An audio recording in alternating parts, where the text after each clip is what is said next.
একটা প্রস্তাব যা বদলে দিতে পারে পুরো রাজ পরিবারের ভবিষ্যৎ। কিন্তু কেন হঠাৎ করেই একজন রাজপুত্রকে বিয়ে করতে চায় হিজু? আর এই চুক্তির পেছনে লুকিয়ে আছে কোন ভয়ঙ্কর রহস্য? চলুন দেখে নেই পারফেক্ট ক্রাউন এপিসোড 2 তে। এপিসোড 2 শুরু হয় সেখান থেকে যেখানে এপিসোড 1 শেষ হয়েছিল। প্যালেসে আগুন লেগেছিল, আগুন কমিয়ে ফেলা হয়েছে এবং প্রাইম মিনিস্টার প্যালেসের সিকিউরিটি বাড়িয়ে দেয় এবং প্রেসকে কন্ট্রোল করতে বলে যাতে তারা কোনো রুমার না ছড়ায়। এই ফায়ার অ্যাক্সিডেন্টে কারো কোনো ক্ষতি হয়নি, সবকিছু কন্ট্রোলে ছিল। কিন্তু প্রাইম মিনিস্টারের এই ফায়ার ইনসিডেন্ট নিয়ে ডাউট হয়, কারণ 3 বছর আগে এমনই এক অ্যাক্সিডেন্টে রাজা মারা গিয়েছিল। অনেকদিন পর রয়্যাল ফ্যামিলিতে সবকিছু স্টেবল হয়েছে, এর মধ্যেই আবার আগুন লাগলো। এটা মোটেও নর্মাল কিছু না। এটা বলে সিকিউরিটি টাইট রাখতে বলে সে সেখান থেকে চলে যায়। এরপর হিজুও বাইরে চলে আসে। তখন তার সেক্রেটারি হেজুং বলে, আপনি এত তাড়াতাড়ি কিভাবে আসলেন? তখন সে ফায়ার অ্যাক্সিডেন্টের কথা বলে। এটা শুনে হেজুং বলে, প্রিন্স ইয়ান ঠিক আছে তো? এটা শুনে হিজু বলে, তুমি প্রিন্স ইয়ানের ফ্যান নাকি? তোমার এত টেনশন কেন হচ্ছে? এটা বলে সে তাকে বাড়িতে নিয়ে যেতে বলে। এরপর হেজুং তাকে জিজ্ঞেস করে, আপনার কি প্রিন্স ইয়ানের সাথে কোনো ঝামেলা আছে? উনি রয়্যাল একাডেমি অফ কোরিয়া থেকে পড়াশোনা করেছেন, তিনি কি আপনাকে বুলি করতেন? হিজু বলে, তোমার কি মনে হয় কেউ আমাকে বুলি করতে পারবে? হেজুং বলে, তাহলে আপনি তাকে হেট কেন করেন? হিজু বলে, এমনি। তখন আমাদের 2009 সালের একটা ফ্ল্যাশব্যাক দেখানো হয়, যখন তারা স্কুলে পড়তো। সেখানে হিজু চুরি করে এসে আর্চারি প্র্যাকটিস করছিল, কিন্তু সে একটাও সঠিক নিশানা করতে পারে না। তখন পেছন থেকে ইয়ান এসে বলে, কে তুমি? তাকে দেখে হিজু দৌড়ে পালাতে যায়। ইয়ান বলে, যদি তুমি অপরাধ করে থাকো তাহলে তোমার শাস্তি পাওয়া উচিত। এখান থেকে পালিয়ে লাভ নেই, ধরা পড়ে যাবে, তা তোমার জন্যই ক্ষতিকর হবে। এজন্য বলো তোমার নাম কি আর কোন ক্লাসে পড়ো? হিজু তার নাম আর ক্লাস বলে। 9th grade, জুজুক house. ইয়ান বলে, তুমি নিশ্চয়ই জানো স্কুলের রুলস ভেঙেছো। হিজু বলে, আমার আরো প্র্যাকটিস করার প্রয়োজন আছে, কারণ সামনে আমার ম্যাচ আছে। ইয়ান বলে, তাই বলে তুমি রুলস অমান্য করবে? 10th গ্রেডের নিচের কাউকে রাত 11টার পর হল থেকে বের হওয়া নিষেধ, জানো না? এই রুল ভাঙলে 20 ডিমেরিট পয়েন্ট পাবে। আর স্কুল টাইমের বাইরে স্কুল প্রপার্টি ব্যবহার করতে হলে প্রিন্সিপালের অ্যাপ্রুভাল লাগে, জানো না? এই রুল ভাঙলে আরো 10 ডিমেরিটস পয়েন্ট পাবে। এটা শুনে হিজু বলে, তাহলে প্রিন্স আপনিও এখানে এসেছেন, তার মানে আপনাকেও ডিমেরিট পয়েন্ট দেবে। তখন ইয়ান তাকে প্রিন্সিপালের অ্যাপ্রুভাল লেটার দেখায় এবং হিজু বলে, এটা তুমি কিভাবে পেয়েছো, যেখানে প্রিন্সিপাল নিজে ম্যাচের জন্য বেশি প্র্যাকটিস করতে মানা করেছে? এরপর হিজু আর্চারি এরিয়ার চাবি দেখিয়ে বলে, এই চাবি 9th গ্রেডের রিমিনসুকের কাছে ছিল।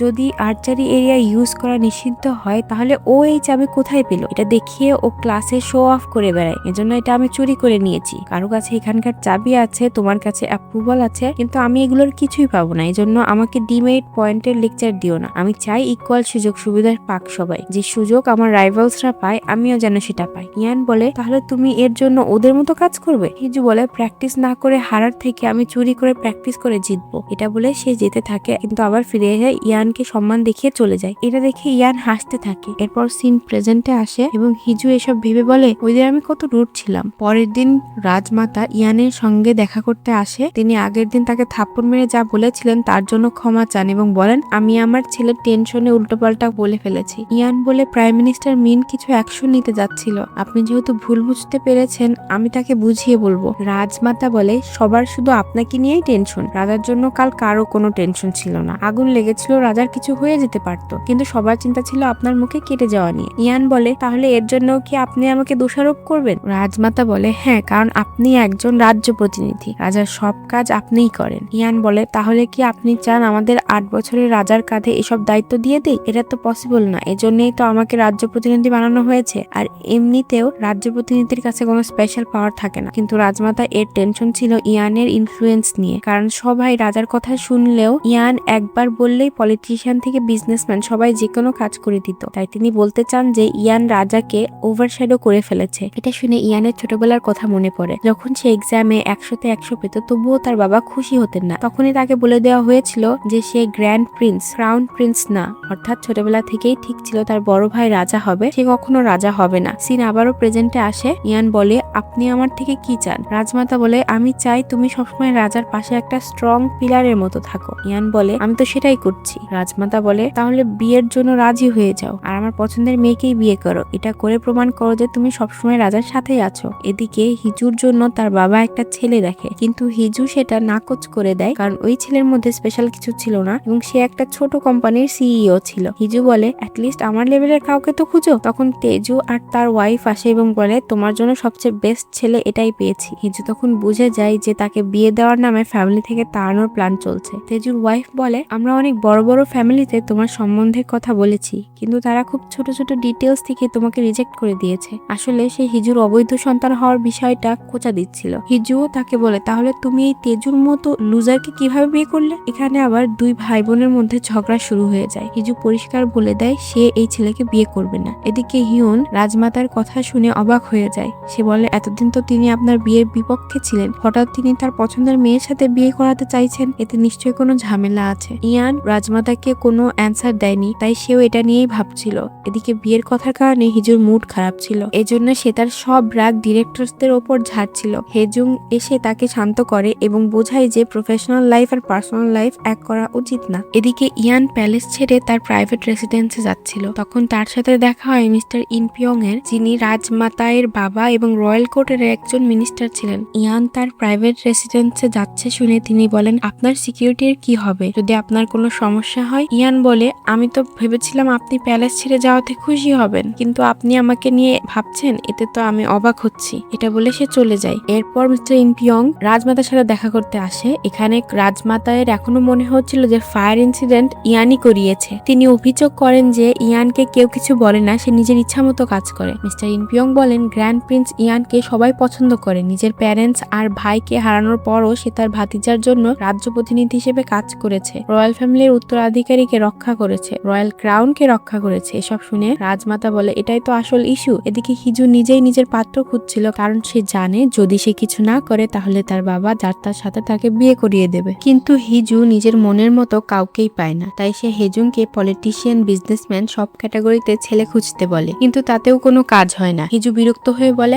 আমি কি বেশি কিছু চাইছি নাকি? এমন কাউকে খুঁজছি যে আমার স্ট্যাটাস ম্যাচ করবে, সেরকম ইমপ্রেসিভ কিছু তো খুঁজছি না, শুধু আমার বিউটি আর স্ট্যান্ডার্ড ম্যাচ করুক। এমন না যে আমি রয়্যাল ফ্যামিলির কাউকে খুঁজছি। এটা বলেই সে থেমে যায়। তার মাথায় একটা আইডিয়া আসে। এদিকে ইয়ান তার প্রাইভেট রেসিডেন্সে ছিল, সেখানে হিউন এসে তাকে কিছু নিউজ আর্টিকেল দেখায়, যেখানে কিছু মিনিস্টার আর পাবলিক রাজার বার্থডেতে শিকারের ড্রেস পরে আসার জন্য ইয়ানকে নিয়ে উল্টাপাল্টা বলেছিল। হিউন বলে, আমি এজন্যই আপনাকে মানা করেছিলাম ওই ড্রেস পরে যেতে। ইয়ান বলে, ওই রাতের ফায়ার ইনসিডেন্ট নিয়ে কোনো নিউজ আছে? হিউন বলে, না, সেরকম কোনো নিউজ তো দেখলাম না। ইয়ান বলে, তাহলে খুব তাড়াতাড়ি আমার নাম আবার ট্রেন্ড করবে। এদিকে হিজুর অফিসেও ইয়ানকে নিয়েই কথা চলছিল, কারণ সেও কোনো সেলিব্রিটির থেকে কম না। হেজুং ইয়ানের প্রশংসা করতে করতে হিজুর কাছে এসে বলে, গ্র্যান্ড প্রিন্স ইয়ান এখন সব জায়গায় ট্রেন্ড করছে। তাকে নিয়ে নিউজ দেখে হিজু বলে, এতটাও খারাপ না। হেজুং বলে, আপনি প্রিন্স ইয়ানকে নিয়ে কি ভাবছেন? এটা শুনে হিজু একটা রহস্যময় হাসি দেয়। এদিকে হিউন টেনশন করতে থাকে, কারণ ইয়ানকে নিয়েই কথা হয়ে যাচ্ছিল। এজন্য সে ইয়ানকে রিকোয়েস্ট করে একটা স্টেটমেন্ট ইস্যু করার জন্য, যে রাজার বার্থডে পার্টিতে শিকারের ড্রেস পরে আসার পেছনে তার অন্য কোনো উদ্দেশ্য ছিল না। কিন্তু ইয়ান এসব নিউজ আর্টিকেল অতটা গুরুত্ব দেয় না। এদিকে হেজুং হিজুকে বলে, এমনটা করা মোটেই উচিত না। আপনি গ্র্যান্ড প্রিন্স ইয়ানকে বিয়ে করার কথা কিভাবে ভাবতে পারেন? হিজু বলে, ভাবতেই পারি। হেজুং বলে, আপনি কি কিছু খেয়েছেন নাকি? হিজু বলে, ভেবে দেখো, আমার মতো ইন্টেলিজেন্ট, সুন্দর, রিচ মেয়ে গ্র্যান্ড প্রিন্স আর কোথায় পাবে? হেজুং বলে, আপনি এই কথা আর কাউকে বলেননি তো? হিজু বলে, না, বলিনি, কিন্তু আমি ইয়ানের সাথে দেখা করার জন্য রয়্যাল অডিয়েন্স রিকোয়েস্ট দিয়েছি। প্রিন্স ইয়ানের সাথে দেখা করতে হলে রয়্যাল অডিয়েন্স রিকোয়েস্ট দিতে হয়, যেটা সে অ্যাকসেপ্ট করলে তবেই তার সাথে দেখা করা যায়। ইয়ানের কাছে অনেকগুলো অডিয়েন্স রিকোয়েস্ট এসেছিল, কিন্তু সে বলে সব রিজেক্ট করে দাও। হিউন বলে, এর মধ্যে একজন ক্যাসেল বিউটি এর সিইও আছে, কিন্তু ইয়ান তার রিকোয়েস্টও রিজেক্ট করে দেয়। হেজুং বলে, এটাই হওয়ার ছিল। প্রিন্স ইয়ানের সাথে দেখা করা কি এত সহজ নাকি? আর আপনি তো দেখা করার কোনো কারণও বলেননি। হিজু বলে, তাহলে কি বলবো, যে আমি তোমাকে বিয়ে করতে চাই? হেজুং বলে, এটা মোটেও লিখবেন না। হিজু বলে, এ তো একটু বেশি ইগো দেখাচ্ছে। এদিকে ইয়ান কোনো স্টেটমেন্ট জারি করেনি এবং কোনো মিনিস্টারের সাথেও দেখা করেনি, এজন্য রাজমাতা অনেক রেগে গিয়েছিলেন। এদিকে হিউন এসে বলে, মিস সং হিজু আবার অডিয়েন্স রিকোয়েস্ট দিয়েছে অন্য নামে, কিন্তু ইয়ান আবারও রিজেক্ট করতে বলে। এভাবে হিজু 10-15 বার রিকোয়েস্ট দেয়, কিন্তু প্রতিবারই সেটা রিজেক্ট হয়ে যায়। বারবার রিজেক্ট হতে হতে হিজুও অনেক রেগে যায়, আর হিউনও অনেক বিরক্ত হয়ে যায়। তখন হিজুর মনে পড়ে বার্থডের দিন রাতে যখন সে ভুল করে রেস্ট্রিক্টেড এরিয়াতে চলে গিয়েছিল, তখন ইয়ান বলেছিল, যদি তুমি আমার 3 গোনা শেষ হওয়ার আগে চলে যাও তাহলে আমি ভুলে যাব যে তুমি এখানে এসেছিলে। এতটুকু আমি আমার জুনিয়রের জন্য করতেই পারি। এটা মনে হতেই তার মাথায় একটা আইডিয়া আসে। এবার অডিয়েন্স রিকোয়েস্টে সে লিখে, ইয়ানের জুনিয়র। হিউন এসে বলে, মিস হিজু আবার রিকোয়েস্ট দিয়েছে, কিন্তু এবার লিখেছে ইয়ানের জুনিয়র হিজু তার সিনিয়র গ্র্যান্ড প্রিন্স ইয়ানের কাছ থেকে কিছু গাইডেন্স চাই। এটা শুনে ইয়ান অনেক সারপ্রাইজড হয় এবং রিকোয়েস্ট অ্যাকসেপ্ট করতে বলে। রিকোয়েস্ট অ্যাকসেপ্টেড দেখে হিজু অনেক খুশি হয়। সন্ধ্যায় সাজুগুজু করে ইয়ানের প্রাইভেট রেসিডেন্সে পৌঁছে যায়। হিজুর এই দেখা করার খবর রাজমাতাও পেয়ে যায়, কারণ তার একজন স্পাই ইয়ানের রেসিডেন্সে কাজ করত। এদিকে অবশেষে তারা দুজন সামনাসামনি বসে। ইয়ান বলে, বুঝতে পারছি না তোমাকে কোন নামে ডাকবো, তুমি এতগুলো নামে রিকোয়েস্ট দিয়েছো, যাই হোক বলো আমার সাথে দেখা কেন করতে চাও। হিজু তখন তার ব্যাগ থেকে লাল রঙের লেটারের মতো কিছু একটা বের করে, তারপর বলে, আমি আপনাকে প্রপোজ করতে চাই, চলুন বিয়ে করে ফেলি। এটা শুনে ইয়ান একসাথে শক আর সারপ্রাইজ দুটোই হয়ে যায়। এখানে একটা ফ্ল্যাশব্যাক দেখানো হয় রাজার বার্থডেতে, যখন ইয়ান ফায়ারওয়ার্ক দেখছিল তখন তারা দুজন একে অপরকে দেখছিল। আবার 2009 সালে যখন আর্চারি গ্রাউন্ডের ব্যাপারে হিজু ইয়ানকে অনেক কথা শুনিয়েছিল, তখন পরের দিন হিজু খুব ভয় পেয়েছিল, কারণ সে গ্র্যান্ড প্রিন্স আর রয়্যাল ফ্যামিলিকে ইনসাল্ট করেছিল। সে ভাবছিল তাকে স্কুল থেকে বের করে দেওয়া হবে বা পানিশমেন্ট দেওয়া হবে, কিন্তু সে দেখে ইয়ানের আদেশে আর্চারি গ্রাউন্ড সবসময় সবার জন্য খুলে রাখার নিয়ম চালু করা হয়েছে, যাতে সবাই প্র্যাকটিস করার সমান সুযোগ পায়। এটা থেকে হিজু অনেক সারপ্রাইজড হয়। এখানে এই এপিসোড শেষ হয়। ভিডিওটি ভালো লাগলে অবশ্যই লাইক, কমেন্ট এবং শেয়ার করবেন, এবং পরবর্তী এপিসোড দেখার জন্য সাবস্ক্রাইব করতে ভুলবেন না।